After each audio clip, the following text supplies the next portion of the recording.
Well, tonight, the fate of a West Bloomfield grandmother is in the hands of a jury. Sandra Layne is accused of killing her own grandson at their condo last May. Attorneys on both sides wrapped up their closing arguments this afternoon, and the jury has had a couple of hours now to deliberate. 7 Action News reporter Kimberly Craig spent the day in court today. Kim, any indication of how long these deliberations will go on? Jeff, it's really just too soon to tell right now. They only deliberated for about 2 hours, maybe 2.5 hours today before they broke for the day. They'll be back again at it at 9 o'clock tomorrow morning. And we do know that the jury has asked to see Sandra Layne's gun, and they want to hear Jonathan Hoffman's call to 911 before he died. She doesn't deny that she shot him. This is not a whodunit. She told you she shot him because she was afraid. If there's a self-defense claim here, it belonged to Jonathan Hoffman, not Sandra Layne. What she did is first-degree murder.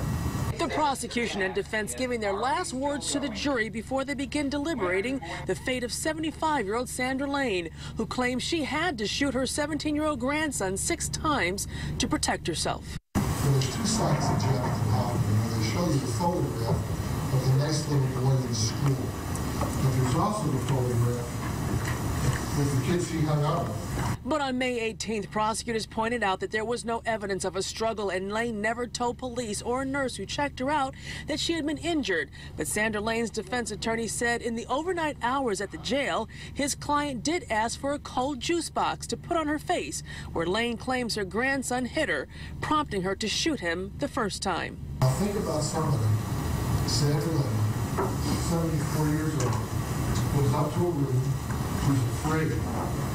She gets kicked in the chest, gets hit in the face, now her adrenaline is pumping. Ever been in a confrontation when you get excited, you're afraid? So you're not calm, boom, boom, boom, you pull the trigger. That's what she did. Jonathan is unarmed. No injuries to Sandra Layne. No complaints of injuries. She takes the gun upstairs. In her explanation, on direct from defense, I wanted him to hear me and pay attention to me. He had to listen. I've got to find a way to talk to him like we used to.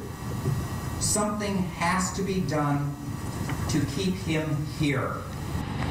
And the charges the jury is considering are first-degree premeditated murder. That is what the prosecution wants. Also second-degree murder, voluntary manslaughter, and involuntary manslaughter. And Jeff, the jury will resume their deliberations tomorrow morning at 9 o'clock. Back to you. Kim, I understand that Jonathan's parents, they are here. They attended earlier and testified on behalf of the prosecution. They're back in town. Did they attend closing arguments today in the courtroom?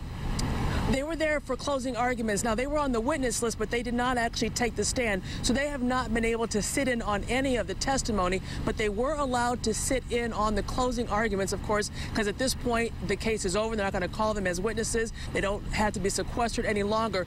So they were, and I can't imagine, Jeff, just how difficult it was for them, because they had to actually sit there also and watch and see what both sides were really presenting to the jury in their closing arguments, including pictures of autopsy pictures of Jonathan Hoffman. Back to you. Yeah, no matter how you look at this, a family tragedy all around. Kim, thank you. Absolutely.